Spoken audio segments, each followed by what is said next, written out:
নমস্কাৰ মই অনিৰ্বাণ আপোনালোকে চাই আছে দি ক্ৰছ কাৰেণ্ট ভাৰতত বছৰি বৃদ্ধি পাইছে ৰাজনৈতিক দানৰ পৰিমাণ মূলত কৰ্পোৰেট গোষ্ঠীসমূহে ৰাজনৈতিক দলসমূহলৈ ৰাজনৈতিক দান হিচাপে আগবঢ়াই মোটা অংকৰ বৰঙণি কৰ্পোৰেট গোষ্ঠীৰ এই বৰঙণিৰ সৰ্বাধিক অংশই গৈছে শাসনাধিষ্ঠ বিজেপিলৈ লোকসভা নিৰ্বাচন অনুষ্ঠিত হোৱা 2019 আৰু 2024 চনত দেশৰ প্ৰধান ৰাষ্ট্ৰীয় দলসমূহে লাভ কৰিছিল সৰ্বাধিক ৰাজনৈতিক দান নিৰ্বাচন আয়োগৰ তথ্য অনুসৰি জিএছডিপিৰ দিশৰ পৰা শীৰ্ষত থকা দেশৰ 15খন ৰাজ্যৰ 13খনতে 2019 চনৰ পৰা 2024 বিত্তীয় বৰ্ষৰ ৰাজনৈতিক দানৰ পৰিমাণ বৃদ্ধি পাইছে 2024 বিত্তীয় বৰ্ষত দিল্লী গুজৰাট আৰু মহাৰাষ্ট্ৰৰ পৰা ৰাজনৈতিক দলে লাভ কৰিছে সৰ্বাধিক দান এই ৰাজ্যকেইখনৰ কেইটামান কৰ্পোৰেট ট্ৰাষ্টে ৰাজনৈতিক দলসমূহলৈ সৰ্বাধিক ধন আগবঢ়াইছে আৰু ইয়াৰে অধিকাংশ দান লাভ কৰিছে ভাৰতীয় জনতা পাৰ্টিয়ে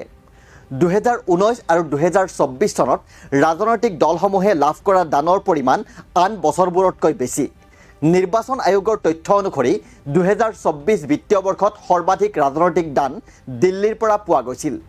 দিল্লীৰ পৰা 2019 বিত্তীয় বৰ্ষত 141 কোটি টকাৰ দান পোৱাৰ বিপৰীতে 2024 বিত্তীয় বৰ্ষত এই দানৰ পৰিমাণ হৈছিলগৈ 1989 কোটি টকা অৰ্থাৎ 2019 চনৰ তুলনাত 2024 বিত্তীয় বৰ্ষত দিল্লীৰ পৰা অহা ৰাজনৈতিক দানৰ পৰিমাণ 10 গুণ বৃদ্ধি পাইছে দ্বিতীয় স্থানত আছে গুজৰাটত 2019 বিত্তীয় বৰ্ষত 155 কোটিৰ বিপৰীতে 2024 বিত্তীয় বৰ্ষত 404 কোটি টকালৈ দান বৃদ্ধি পাইছে অৱশ্যে তৃতীয় স্থানত থকা মহাৰাষ্ট্ৰত ৰাজনৈতিক দানৰ পৰিমাণ হ্ৰাস পাইছে মহাৰাষ্ট্ৰত 2019 বিত্তীয় বৰ্ষত ৰাজনৈতিক দানৰ পৰিমাণ আছিল 548 কোটি টকা আৰু সেই পৰিমাণ 2024 বিত্তীয় বৰ্ষত হৈছিল 334 কোটি টকালৈ হ্ৰাস পাইছিল এইবাৰ আহিছো দানৰ ৰেংকিংলৈ বিত্তীয় বৰ্ষ 2024ত ৰাজনৈতিক দলসমূহে লাভ কৰা মুঠ 2544 কোটি টকাৰ ৰাজনৈতিক দানৰ প্ৰায় 88% কৰ্পোৰেট সংস্থাসমূহৰ পৰা আহিছিল এই তালিকাৰ শীৰ্ষত আছে দিল্লীস্থিত ভাৰতী এণ্টাৰপ্ৰাইজৰ অধীনস্থ প্ৰুডেণ্ট ইলেক্টৰেল ট্ৰাষ্টে ৰাষ্ট্ৰীয় ৰাজনৈতিক দলসমূহক 880 কোটি টকাৰ দান আগবঢ়াইছিল সেই ধনৰ প্ৰায় 82% বিজেপিলৈ আৰু 17% গৈছিল কংগ্ৰেছলৈ যোৱা দশকত প্ৰুডেণ্টে ধাৰাবাহিকভাৱে দান ৰেংকিঙত শীৰ্ষস্থান দখল কৰি আহিছে 2024 বিত্তীয় বৰ্ষত ৰাজনৈতিক দানৰ ক্ষেত্ৰত গুজৰাটে দ্বিতীয় স্থান লাভ কৰিছিল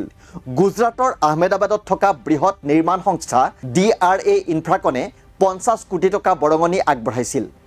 এই আটাইখিনি বিজেপিলৈ গৈছিল এই কোম্পানীটোৱে কেৱল 2023 চনৰ এপ্ৰিল মাহৰ পৰা অক্টোবৰ মাহৰ ভিতৰত ইলেক্টৰেল বণ্ডৰ জৰিয়তে 18 কোটি টকাৰ দান আগবঢ়াইছিল শেহতীয়াকৈ এই প্ৰতিষ্ঠানটোৱে ভাৰতীয় ৰাষ্ট্ৰীয় ঘাইপথ প্ৰাধিকৰণৰ সৈতে গুৱাহাটীৰ ৰিং ৰোড নিৰ্মাণৰ বাবে চুক্তিবদ্ধ হৈছে যিটো প্ৰকল্পৰ মূল্য প্ৰায় 5700 কোটি টকা আহমেদাবাদৰ আন এটা কোম্পানী ইণ্টাছ ফাৰ্মাচিউটিকেলছে বিত্তীয় বৰ্ষ 2024ত বিজেপিক 25 কোটি টকাৰ দান আগবঢ়াইছে এই কোম্পানীটো গুজৰাটৰ পৰা দ্বিতীয় সৰ্বাধিক কৰ্পোৰেট দানকাৰী হিচাপে পৰিগণিত হৈছে জেনেৰিক ঔষধ নিৰ্মাণ কৰা কোম্পানীটোৱে 2022 চনৰ অক্টোবৰ মাহত 20 কোটি টকাৰ ইলেক্টৰেল বণ্ড ক্ৰয় কৰিছিল 2024 বিত্তীয় বৰ্ষত মহাৰাষ্ট্ৰই ৰাজনৈতিক দানৰ ক্ষেত্ৰত তৃতীয় স্থান লাভ কৰিছে ডেৰাইভ ইনভেষ্টমেণ্টছে 53 কোটি টকাৰ বৰঙণিৰে ৰাজ্যখনৰ পৰা শীৰ্ষস্থান দখল কৰিছে ডেৰাইভ ইনভেষ্টমেণ্টছে 7.5 কোটি টকাৰ নিৰ্বাচনী বণ্ডো ক্ৰয় কৰে যিবোৰ বিজেপি আৰু কংগ্ৰেছ দুয়োটা দলকে দান কৰা হয় বিত্তীয় বৰ্ষ 2024ত তামিলনাডুস্থিত ট্ৰাইব অফ ইলেক্টৰেল ট্ৰাষ্টে দুটা দলক মুঠ 132.5 কোটি টকা দান কৰিছিল ইয়াৰে 127.5 কোটি টকা বিজেপি আৰু 15 কোটি টকা দান কৰিছিল ডিএমকেলৈ এই ট্ৰাষ্টৰ বাবে তামিলনাডুৰ মূলতঃ 5টা কৰ্পোৰেট সংস্থাই পুঁজিৰে সহায় কৰিছিল য'ত চোলামণ্ডলম ইনভেষ্টমেণ্টছ এণ্ড ফাইনেন্সে 50 কোটি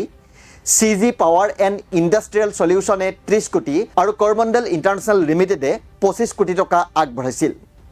প্ৰতি বছৰে ৰাজনৈতিক দলসমূহে 20,000 টকাতকৈ অধিক ৰাজনৈতিক দানৰ বিৱৰণ ভাৰতৰ নিৰ্বাচন আয়োগলৈ প্ৰেৰণ কৰিব লাগে ইয়াৰ ভিতৰত বৃহৎ কৰ্পোৰেট গোষ্ঠী সমৰ্থিত বিভিন্ন ইলেক্টৰেল ট্ৰাষ্টৰ বিষয়েও তথ্যত অন্তৰ্ভুক্ত হয় যিবোৰ নিৰ্বাচন আয়োগৰ ৱেবছাইটত উপলব্ধ থাকে ইলেক্টৰেল বণ্ড এই দানৰ প্ৰধান মাধ্যম আছিল যদিও বিগত বৰ্ষত উচ্চতম ন্যায়ালয়ে ইয়াক নিষিদ্ধ কৰিছিল। কিন্তু দেশত প্ৰচলিত থকা এই ৰাজনৈতিক দানৰ জৰিয়তে কেইবাটাও ৰাজনৈতিক দলে এক শকত অংকৰ ধন লাভ কৰে আৰু বৰ্তমানৰ সময়ত সৰ্বাধিক এনে দান লাভ কৰা দলটোৱে হৈছে ভাৰতীয় জনতা পাৰ্টি।